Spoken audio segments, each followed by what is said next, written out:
पश्चिम बंगाल में सत्ता परिवर्तन होते ही टीएमसी के बुरे दिन शुरू हो गए हैं। कई विधायक और सांसद पार्टी से मुंह मोड़ने लगे हैं। टीएमसी में इस्तीफों का दौर भी नहीं थम रहा, लेकिन फिर भी टीएमसी के फायर ब्रांड नेताओं के तेवरों में कोई बदलाव नहीं आया है, बल्कि दिग्गज नेताओं ने बागी हुए नेताओं के खिलाफ ही मोर्चा खोल दिया है।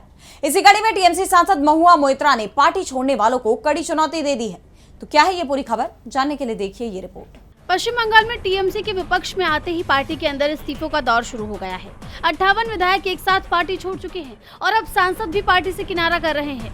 हाल ही में टीएमसी सांसद सुखेंदु शेखर और सुष्मिता देव ने इस्तीफा दिया था और अब इसमें एक और नाम जुड़ गया है। प्रकाश चिकबराइक ने भी इस्तीफा दे दिया है। यही नहीं, बल्कि 19 सांसदों की लिस्ट भी आई है, जिसे लेकर ये दावा किया जा रहा है कि ये भी पार्टी से अलग हो सकते हैं।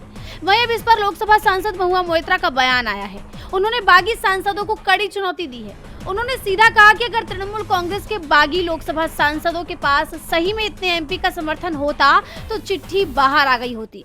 वो सार्वजनिक रूप से अपनी ताकत दिखा चुके होते। उन्होंने 20 सांसदों के बाकी होने के दावे को गलत बताया और सीधे चुनौती देते हुए कहा कि उनके पास 16 है, वो 20 होने का दावा कर रहे हैं। अब जिम्मेदारी उनकी है। अगर सही में 20 थे तो मुझे यकीन है कि एक बार चिट्ठी बाहर आ जाती, हस्ताक्षर सामने आ जाते, एक संयुक्त प्रेस कॉन्फ्रेंस जो बीजेपी के साथ हो गई होती।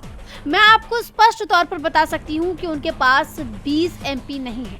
उन्होंने आगे कहा कि दल बदल विरोधी कानून से बचने के लिए विधायक दल नहीं, बल्कि राजनीतिक दल के 2/3 मेंबर को अलग होना चाहिए और मात्र अलग होना ही नहीं, उन्हें बीजेपी में विलय भी करना पड़ेगा। मतलब पहली बात तो ये कि आपके पास 2/3 मेंबर हो, सिर्फ 19 नहीं बल्कि पूरे राजनीतिक दल के 2/3 सदस्य, ये उनके पास नहीं है। टीएमसी नेता का साफ कहना है कि पार्टी छोड़कर जाने वालों को टीएमसी से अलग बैठने के अलावा कुछ और नहीं मिलेगा। लोकसभा या विधानसभा में किसी अलग गुट या ब्लॉक को मान्यता मिलने की कोई गुंजाइश नहीं है। वहीं महुआ मोइत्रा के बयान से सियासी टकराव और तेज हो गया है। डीबी लाइव पश्चिम बंगाल की रिपोर्ट।